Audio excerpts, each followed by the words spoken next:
Welcome back to 4 sides TV బులెటిన్ల ముందుగా headlines చూద్దాం. ఓఆర్ఆర్ ప్రమాద మృతులకు కేటీఆర్ నివాళి, బాధిత కుటుంబాలకు అండగా ఉంటారని హామీ.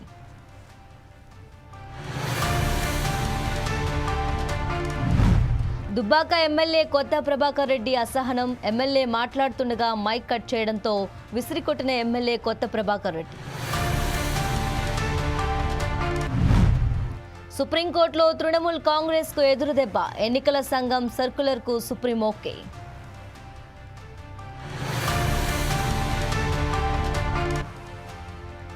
రేప్ కేసులో నిందితుడు CI Chinnamallaiah suspension, Palnadu SP Krishnarao నివేదిక ఆధారంగా సిఐపై చర్యలు.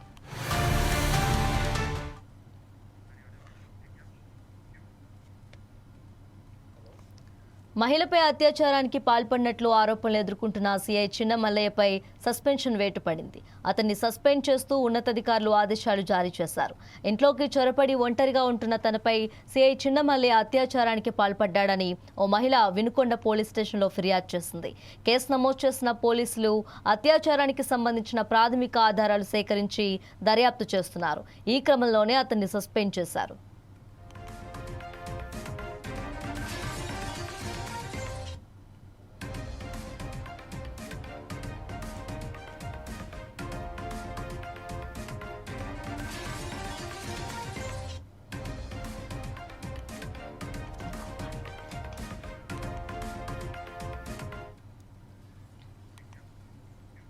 మహిళపై అత్యాచారానికి పాల్పడినట్లు ఆరోపణలు ఎదుర్కొంటున్న సిఐ చిన్నమల్లయ్యపై సస్పెన్షన్ వేటు పడింది. అతన్ని సస్పెండ్ చేస్తూ ఉన్నతాధికారులు ఆదేశాలు జారీ చేశారు. ఇంట్లోకి చొరబడి ఒంటరిగా ఉంటున్న తనపై సిఐ చిన్నమల్లయ్య అత్యాచారానికి పాల్పడ్డాడని ఓ మహిళ వినుకొండ పోలీస్ స్టేషన్లో ఫిర్యాదు చేసింది. కేసు నమోదు చేసిన పోలీసులు అత్యాచారానికి సంబంధించిన ప్రాథమిక ఆధారాలు సేకరించి దర్యాప్తు చేస్తున్నారు. ఈ క్రమంలోనే అతన్ని సస్పెండ్ చేశారు.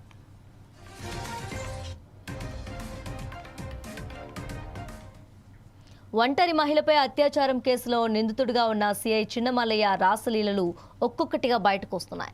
ఒక పక్క ఇంట్లో ఒంటరిగా ఉన్న తనపై సిఐ చిన్నమల్లయ్య అత్యాచారం చేశాడంటూ వినుకొండ మండలం బ్రాహ్మణపల్లికి చెందిన ఓ మహిళ పోలీసులకు ఫిర్యాదు చేసింది. పోలీసులు కేసు నమోదు చేసుకుని దర్యాప్తు చేపట్టారు. ఈ నేపథ్యంలో సిఐ చిన్నమల్లయ్య మరో మహిళతో ఉన్న వీడియో ఒకటి వెలుగులోకి వచ్చింది. చిన్నమల్లయ్య గతంలో వినుకొండలో సిఐగా పనిచేశారు. బ్రాహ్మణపల్లిలోని ఫామ్ హౌస్ లో ఎంతో మంది మహిళలతో ఆయన రాసలీలలు జరిపినట్లు తెలుస్తోంది.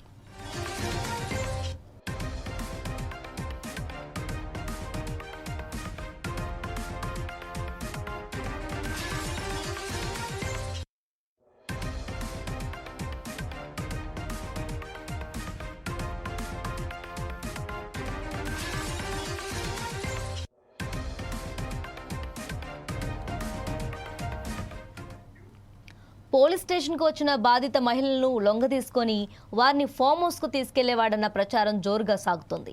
చిన్నమల్లయ్య ప్రస్తుతం పరారీలో ఉన్నారు. పోలీసులు ఆయన కోసం గాలిస్తున్నారు. వినుకొండ సిఐ ప్రభాకర్ ఫోరెన్సిక్ నిపుణులతో సిఐ చిన్నమల్లయ్యతో పాటు బాధిత మహిళ ఇళ్ల వద్దకు వెళ్లారు. ఫోరెన్సిక్ నిపుణులు ఆధారాలు సేకరించారు. పోలీసులు బాధిత మహిళను చిలకలూరిపేటలోని న్యాయమూర్తి ఎదుట హాజరుపరిచారు. స్టేట్మెంట్ రికార్డు చేశారు.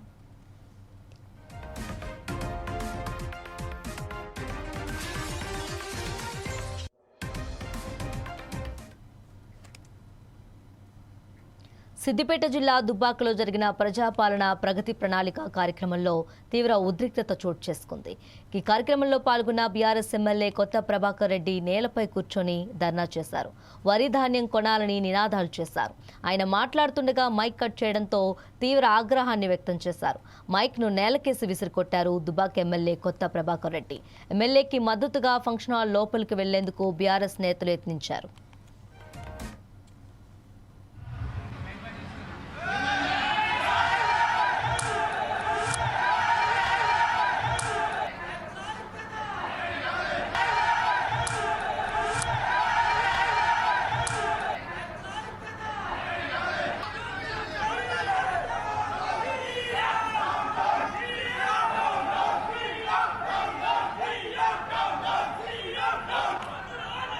Congress!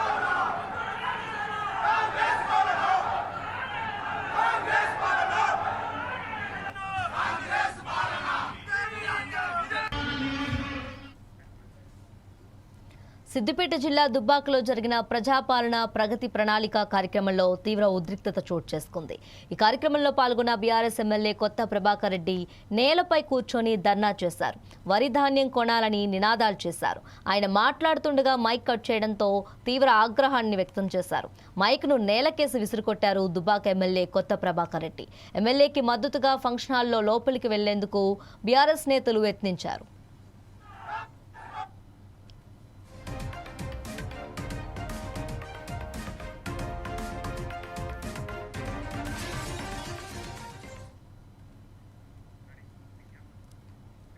తెలంగాణ రక్షణ సేన 5 అంశాలను ప్రధాన ఎజెండాగా తీసుకుందని కల్వకుంట్ల కవిత అన్నారు. ఎంత పెద్ద ఆరోగ్య సమస్య వచ్చినా పేదలకు ఉచితంగా వైద్యం అందిస్తామన్నారు. బషీర్బాగ్లో నిర్వహించిన మీట్ ది ప్రెస్ కార్యక్రమంలో ఆమె చెప్పారు. పేదలకు నాణ్యమైన ఉచిత విద్య, వైద్యం అందాలన్నారు. ధాన్యం కొనుగోలును కేంద్ర రాష్ట్ర ప్రభుత్వాలు నిర్లక్ష్యం చేస్తున్నాయని అన్నారు. ధాన్యం కొనుగోలు కేంద్రాల్లో రైతులు రోజుల తరబడి పడిగాపులు కాస్తున్నారని, ధాన్యం కుప్పలపైనే ప్రాణాలు విడుస్తున్నారని అన్నారు. ప్రభుత్వాలు ఇస్తున్న హామీల వల్ల ఉపాధి అంటే హాస్యాస్పదమైంది. మేం చెప్పే ఉపాధి కల్పన అంటే ప్రభుత్వ ఉద్యోగాలు మాత్రమే కాదు, యువత, మహిళలు ఉద్యోగాలు ఇచ్చే స్థాయికి ఎదగాలి. యువత, మహిళలను వ్యాపారులుగా తీర్చిదిద్దే ప్రణాళికలు రూపొందిస్తున్నాం. 2 లక్షల నుంచి 20 కోట్ల రూపాయల వరకు రుణాలు ఇచ్చే ప్రణాళికలు రూపొందిస్తున్నామన్నారు. ప్రభుత్వాలు భర్తీ చేయని బ్యాక్లాగ్ ఉద్యోగాలను భర్తీ చేస్తామని కవిత పేర్కొన్నారు. తరగతి ఇంట్లో ₹1 కూడా మిగిలే పరిస్థితి లేదు. కాబట్టి విద్యను సంపూర్ణంగా ఉచితంగా ఇవ్వాలని మేము తెలంగాణ రక్షణ సేన నుంచి ఒక సంకల్పం తీసుకుంటున్నాం. ప్రభుత్వంలో ఆల్రెడీ ఉచిత విద్య ఉంది, కరెక్టే. కానీ ఇవాళ మెజారిటీ పిల్లలు 75% వరకు కూడా పిల్లలు ప్రైవేట్లో చదువుతూ ఉన్నారు. మేము తెలంగాణ రక్షణ సేన నుంచి అనేక మంది నిపుణులతో సంప్రదించిన తర్వాత ప్రైవేట్ స్కూళ్ళలో చదివేటటువంటి వాళ్లకు, ప్రైవేట్ కాలేజ్లో చదివేటటువంటి వాళ్ళకు, ప్రొఫెషనల్ కోర్సెస్లో ఉన్నటువంటి వాళ్ళకు కూడా విద్యను ఉచితంగా ఇవ్వాలనేటటువంటి ఒక సంకల్పంతోనే మేము ముందుకు రావడం జరుగుతుంది. ముఖ్యంగా మా అక్క చెల్లెలకు, తెలంగాణ వ్యాప్తంగా ఉన్న అక్క చెల్లెలకు మాటిస్తున్న ఉచిత విద్య. ప్రైవేట్ స్కూల్లో చదువుకున్నా సరే, మీ పిల్లగాడు డాక్టర్ చదువుకున్నా సరే, ఇంజనీర్ చదువుకున్నా సరే, రాకెట్ సైంటిస్ట్ అయినా సరే, వారిని చదివించే బాధ్యత తెలంగాణ ప్రభుత్వం తీసుకుంటుంది. తెలంగాణ రక్షణ సేన అది సాధించి తీరుతుంది. మీ జేబులకెళ్ళి ₹1 ఖర్చు లేకుండా చేసి నేను చూపిస్తాను. రెండవది వైద్యం. ఇవాళ ఆరోగ్యశ్రీలో 10 లక్షల వరకు ఇస్తూ ఉన్నారు వైద్యానికి సంబంధించి. అంతకుముందు వైఎస్ రాజశేఖర రెడ్డి గారు ఈ పథకం పెట్టినప్పుడు 2 లక్షల రూపాయలు ఇస్తామంటే అసలు సాధ్యమవుతుందా, ఎట్లా ఇస్తారు అని మాట్లాడారు. ఆ 2 లక్షలు పోయి మరి ఇవాళ 10 లక్షల వరకు ఇస్తుంటే ఎట్లా సాధ్యమవుతుందని అడుగుతలేరు. కానీ ఇంకొంచెం మనసు పెట్టి ఆలోచన చేస్తే ఇవాళ క్యాన్సర్, జ్వరం వచ్చినట్టు వస్తుంది, కానీ క్యాన్సర్ క్రోసిన్ వేసుకుంటే పోదు మరి. కాబట్టి క్యాన్సర్కి కావాల్సినటువంటి ట్రీట్మెంట్ ఏదైతే ఉంటుందో 10 lakhs, 15 lakhs, 20 lakhs, 25 lakhs, ఎంత బాధగా ఉంటుందండి. కండ్ల ముంగట ఇంటి మనిషి చనిపోతుంటే ఆ వైద్యానికి డబ్బులు ఇవ్వలేనటువంటి వాళ్ళు చాలామంది ఉన్నారు. ఖచ్చితంగా ఉచిత వైద్యం ఎన్ని లక్షలు ఖర్చు అయినా సరే తెలంగాణ బిడ్డల ప్రాణాలు కాపాడుకోవడానికి ఖచ్చితంగా మా ప్రభుత్వం వస్తుంది. దాంట్లో ఏ కార్పొరేట్ హాస్పిటల్లో తెలంగాణ వ్యాప్తంగా ఉన్న వైద్యం చేయించుకున్నా, ఎంత పెద్ద రోగమైనా, ఎంత ఖర్చు అయినా మీ జేబులకెళ్ళి ₹1 పడకుండా తెలంగాణ రక్షణ సేన ప్రభుత్వం ఖచ్చితంగా సాధించి తీరుతుంది. మూడవది వ్యవసాయం. చాలా ప్రాధాన్యమైనటువంటి అంశం. మా జెండాలో ఉన్న గ్రీన్ రంగు కూడా మా రైతన్నుల కోసమే, పర్యావరణం కోసమే. రైతన్నలు లేకపోతే ఎవరికి కూడా 2 బుక్కలు అన్నం తినే పరిస్థితి ఉండదు. కాబట్టి మీకు చేతులెత్తి మొక్కుతూ మీ యొక్క సంక్షేమం కోసం, సంక్షేమంతో పాటు మీ యొక్క గౌరవం కోసం, ఆత్మగౌరవం కోసం నేను ఒక ఆడబిడ్డగా తెలంగాణ రక్షణ సేన నుంచి అన్ని రకాల ఏర్పాట్లు చేయడం జరుగుతుంది. ప్రత్యేకించి ప్రభుత్వంలో మీరు ఏ కార్యాలయానికి పోయినా, ఎక్కడికి పోయినా మీకు పిలిచి పీట వేసి కూర్చోబెట్టి గౌరవించి మీ సమస్య తీర్చి పంపాలి. ఇవాళ ఏం జరుగుతుంది? 25 రోజుల నుంచి కళ్ళాల కాడ వడ్లు పోసుకొని, కళ్ళాల కాడ మక్కలు పోసుకొని 45 డిగ్రీల ఎండల ఎదురు చూస్తూ ఉన్నారు. ఏ టీవీ ఛానల్ తిప్పి చూసినా కళ్ళాల కాడ ఉన్న రైతుల సమస్యలే కనపడుతున్నాయి. నేను మళ్ళీ మాట ఇస్తూ ఉన్నా, ఆ పరిస్థితి మీకు ఉండదు. తెలంగాణ రక్షణ సేన అధికారంలోకి వస్తే మీ దగ్గర నుండి కొన్నటువంటి రైస్ని ఏం చేయాలనేటటువంటి ఆలోచన కూడా పెట్టుకొని చెప్తా ఉన్నాం. రైస్ని ఎక్స్పోర్ట్ చేసేటటువంటి పరిస్థితి ఉంది. ప్రభుత్వాలు ముందడుగు వేస్తలేరు. ఒక కార్పొరేషన్ పెట్టండి, ఎక్స్పోర్ట్ చేయండి రైస్, లైసెన్స్ తీసుకోండి, దాన్ని ఏమైనా వాల్యూ యాడ్ చేయండి. ఏమి చేయకుండా మేము కొంటే మాకు నష్టం వస్తుందని చెప్పి అనవసరంగా రాజకీయపరమైనటువంటి అంశాలను ముందుకు తీసుకొచ్చి బోనస్ ఇస్తాం అని చెప్పి బోగస్ మాటలు చెప్పి ప్రజల్ని మోసం చేయడం తప్పితే నిజంగా రైతన్న ఆవేదన అర్థం చేసుకుంటలేరు. ఒక సంకల్పంతో, ఒక సీరియస్ కమిట్మెంట్తో నేను వచ్చిన. మా రైతన్నలకు నేను మాట ఇస్తా ఉన్నా, మీకు గౌరవం దక్కేది దక్కాల్సిందే. దానికోసం అన్ని ఏర్పాట్లు మా ప్రభుత్వంలో చేస్తాం. అదేవిధంగా మీ సంక్షేమానికి సంబంధించి కొనుగోలు కేంద్రాలు కావచ్చు, మీకు రావాల్సినటువంటి ఎరువులు టైంకి రావడం కావచ్చు, ప్రతి ఒక్క అంశంలో కూడా మీతో పాటు కలిసి నడుస్తామని చెప్పి నేను మాట ఇస్తా ఉన్నాను. నర్సరావుపేట మున్సిపాలిటీలో పెన్షన్ పంపిణీ కార్యక్రమం వేగంగా కొనసాగుతుందని మున్సిపల్ కమిషనర్ రమ్యకీర్తన తెలిపారు. ఇప్పటికే సుమారు 180 పెన్షన్లు పంపిణీ చేసినట్లు తెలిపారు. ప్రభుత్వ మార్గదర్శకాల ప్రకారం లబ్ధిదారుల ఇళ్ల వద్దకే వెళ్లి పెన్షన్లు అందజేస్తున్నామని చెప్పారు. రోజు ముగిసేసరికి 95 నుంచి 98% వరకు పెన్షన్లు పంపిణీ పూర్తి అవుతుందని, అందుబాటులో లేని లబ్ధిదారులకు వచ్చే నెలలో అందించేలా ప్రభుత్వం అవకాశం కల్పించిందని తెలిపారు. సచివాలయ సిబ్బందికి ఇంటింటికి వెళ్లి పెన్షన్లు అందించాలని ఇప్పటికే ఆదేశాలు జారీ చేసినట్లు కమిషనర్ రమ్యకీర్తన వెల్లడించారు. నర్సరావుపేట మున్సిపాలిటీలో మనం ఫస్ట్ వార్డులో ఉన్నాము. ఇక్కడ 780 పెన్షన్స్ ఉన్నాయి. So as per government instructions మేము ఎర్లీ మార్నింగ్ అరౌండ్ 6:30కే లాగిన్ అయిపోయి 7 కంతా పెన్షన్ డిస్ట్రిబ్యూషన్ స్టార్ట్ చేశాము. అండ్ అరౌండ్ 180 పెన్షన్స్ ఇచ్చాము. సో గవర్నమెంట్ ఇన్స్ట్రక్షన్స్ ప్రకారము మనము ఇంటి వద్దనే పెన్షన్స్ ఇస్తాము. యాజ్ వెల్ యాజ్ మనము పెన్షన్దారులకి మనకు వచ్చిన ఆడియో క్లిప్పింగ్ వినిపించి టైంకి అందేలాగా ఎండ్ ఆఫ్ ద డేకి ఆల్మోస్ట్ 95 to 98% ఆఫ్ పెన్షన్స్ అయిపోతాయి. ఎవరైతే లేరో వాళ్ళకి నెక్స్ట్ మంత్ ఇచ్చేలాగా మనకి గవర్నమెంట్ ప్రొవిజన్ ఇచ్చింది. సో అందరూ ఈ పెన్షనర్స్ ఇంటి వద్దకే వెళ్ళి ఇవ్వాల్సిందిగా మా సచివాలయం సిబ్బందికి మేము ఆల్రెడీ ఇన్స్ట్రక్షన్స్ పాస్ చేశాము. అండ్ బిహేవియరల్ ల్యాప్సెస్ లేకుండా, ప్రొసీజర్ ల్యాప్సెస్ లేకుండా మేము టైం టు టైం వాళ్ళకి ఫీడ్బ్యాక్ కూడా ఇస్తున్నాము. Thank you. నమస్కారం. నర్సరావుపేట మున్సిపాలిటీలో మనం ఫస్ట్ మార్కాపురం జిల్లా రాయవరం గ్రామ సమీపంలోని స్లాబ్ క్వారీల వద్ద చోటు చేసుకున్న రోడ్డు ప్రమాద బాధితులకు ప్రభుత్వం బాసటగా నిలిచింది. బస్సు, టిప్పర్ లారీ బలంగా ఢీకొన్న క్రమంలో డీజిల్ ట్యాంక్ పేలిపోవడంతో 2 వాహనాలు అగ్ని ప్రమాదానికి గురయ్యాయి. కనిగిరి నియోజకవర్గానికి చెందిన 6 సజీవ దహనం కాగా మరో 14 మంది తీవ్రంగా గాయపడ్డారు. ఈ ఘటనపై తక్షణమే స్పందించిన ఏపీ ప్రభుత్వం మృతుల కుటుంబాలకు 5 లక్షల రూపాయలు, గాయపడిన వారికి 2 లక్షల రూపాయల చొప్పున ఆర్థిక సహాయాన్ని ప్రకటించింది. ఈ నేపథ్యంలో రెవెన్యూ డివిజనల్ అధికారి కార్యక్రమంలో ఏర్పాటు చేసిన ప్రత్యేక కార్యక్రమంలో లబ్ధిదారులకు చెక్కులను పంపిణీ చేశారు. Kanigiri MLA, Ongole parliament TDP అధ్యక్షులు ఉగ్ర నరసింహారెడ్డి, మార్కాపురం జిల్లా జాయింట్ కలెక్టర్ కలిసి బాధిత కుటుంబాలకు ఈ ఆర్థిక సహాయాన్ని అందజేశారు. అనంతరం ఎమ్మెల్యే మాట్లాడుతూ ప్రమాదంలో ప్రాణాలు కోల్పోయిన వారి కుటుంబాలకు తమ ప్రగాఢ సానుభూతిని తెలియజేశారు. ప్రభుత్వం ఎప్పుడూ బాధితులకు అండగా ఉంటుందని, వారికి కావాల్సిన వైద్య, ఇతర సహాయ సహకారాలను నిరంతరం పర్యవేక్షిస్తామని ఎమ్మెల్యే భరోసా ఇచ్చారు. సంఘటన బస్సు దుర్ఘటనలో కనిగిరి నియోజకవర్గ వాసులు 6 మంది మరణించడం జరిగింది.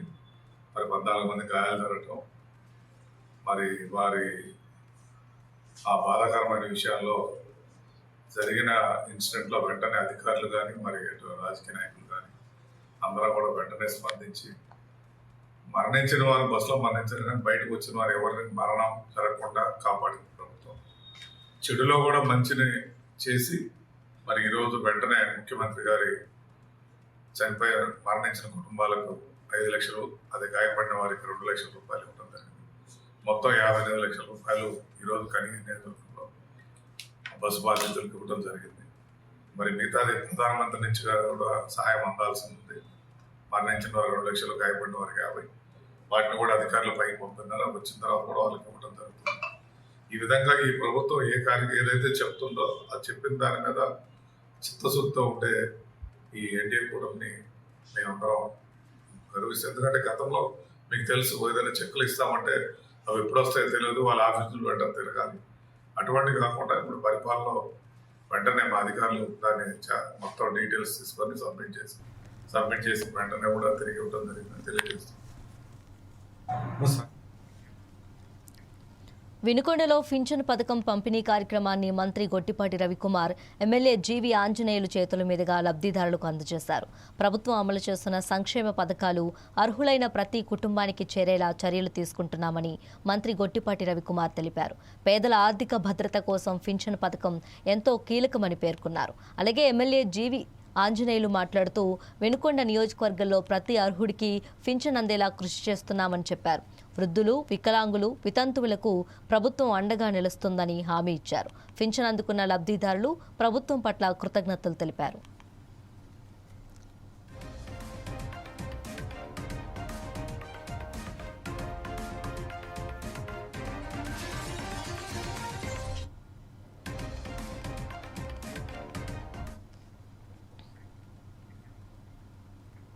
గంజాయిని విక్రయిస్తున్న 6గురిని అరెస్ట్ చేసి సుమారు 10 కిలోల గంజాయిని సీజ్ చేశామని అన్నారు పిడుగురాళ్ల పోలీసులు.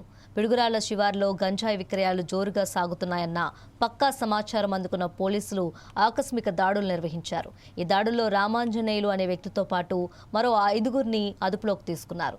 నిందితుల వద్ద నుండి సుమారు 10 కిలోల గంజాయిని స్వాధీనం చేసుకున్నారు. స్వాధీనం చేసిన మత్తు పదార్థంపై కేసు నమోదు చేసి నిందితులను అరెస్ట్ చేసినట్లు డీఎస్పీ మహేశ్వరరావు తెలిపారు. ఈ ఘటనపై పోలీసులు మరింత లోతుగా విచారణ కొనసాగిస్తున్నారని, గంజాయి సరఫరా నెట్వర్క్పై కూడా దృష్టి సారించినట్లు చెప్పారు.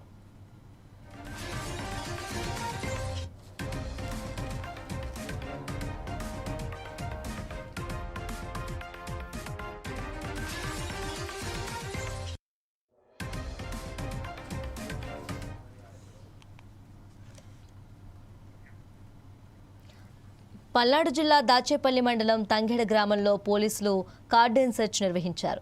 జిల్లా ఎస్పీ ఆదేశాల మేరకు గురుజాల డీఎస్పీ మహేశ్వరరావు ఆధ్వర్యంలో ఈ తనిఖీలు చేపట్టారు.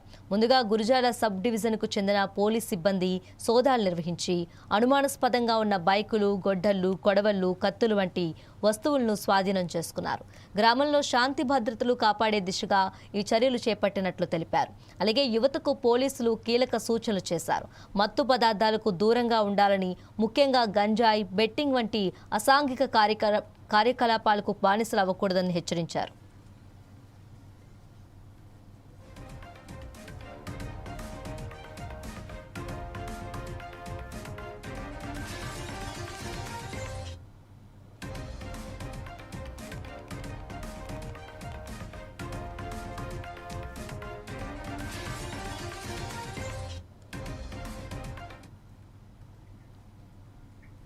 మధ్యప్రదేశ్లోని జబల్పూర్ జిల్లాలో నర్మదా నదిపై ఉన్న బర్గీ జలాశయంలో పడవ బోల్తా పడిన ఘటనలో 28 మందిని రక్షించగా 9 మంది మృతదేహాలను వెలికితీశారు.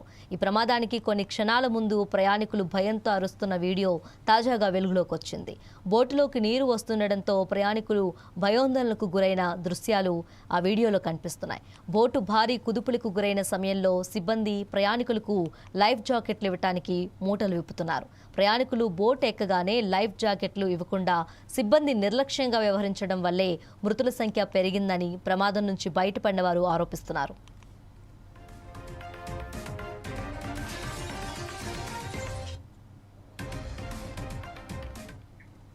ప్రమాదానికి ముందు మరీనా అనే మహిళ తన కుమారుడు త్రిషన్ను పొదివి పట్టుకొని ఉన్న దృశ్యాలు కనిపిస్తున్నాయి. బోటు మునిగిపోయిన అనంతరం వారి మృతదేహాలను బయటకు తీసిన సమయంలోనూ ఆమె తన బిడ్డను అలాగే పట్టుకొని ఉండటం అక్కడ చేసేవారిని కంటతడి పెట్టించింది.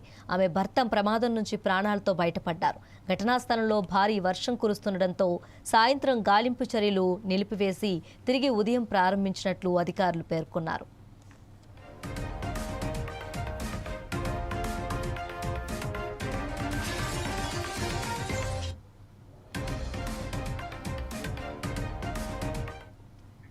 మరోవైపు సాయంత్రం 6:15 ప్రమాదం జరిగినట్లు సహాయక బృందాలకు సమాచారం ఇచ్చినప్పటికీ వారు 6:40 వరకు బయలుదేరలేదని బాధితులు ఆరోపించారు.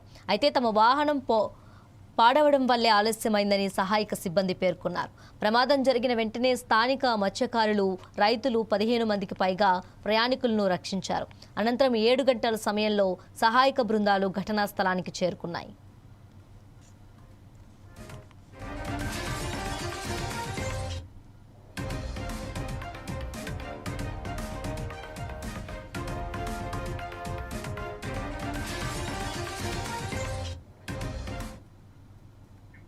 ఈ ప్రమాదం నేపథ్యంలో రాష్ట్ర వ్యాప్తంగా అన్ని క్రూయిజ్ కార్యకలాపాలు, మోటార్ బోట్ సేవలు, వాటర్ స్పోర్ట్స్ను నిలిపివేయాలని మధ్యప్రదేశ్ సీఎం మోహన్ యాదవ్ ఆదేశించారు.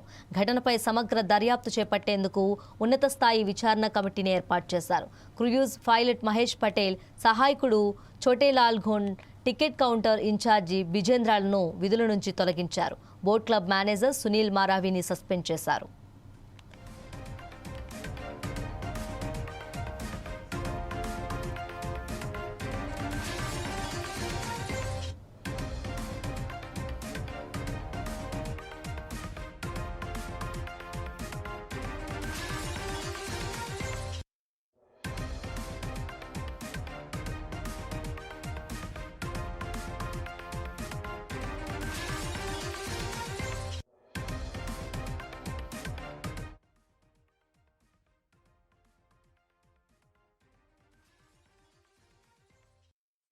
రెడ్డి ఆత్మహత్య కేసు ప్రస్తుతం 2 తెలుగు రాష్ట్రాల్లోనూ తీవ్ర దుమారం రేపుతుంది.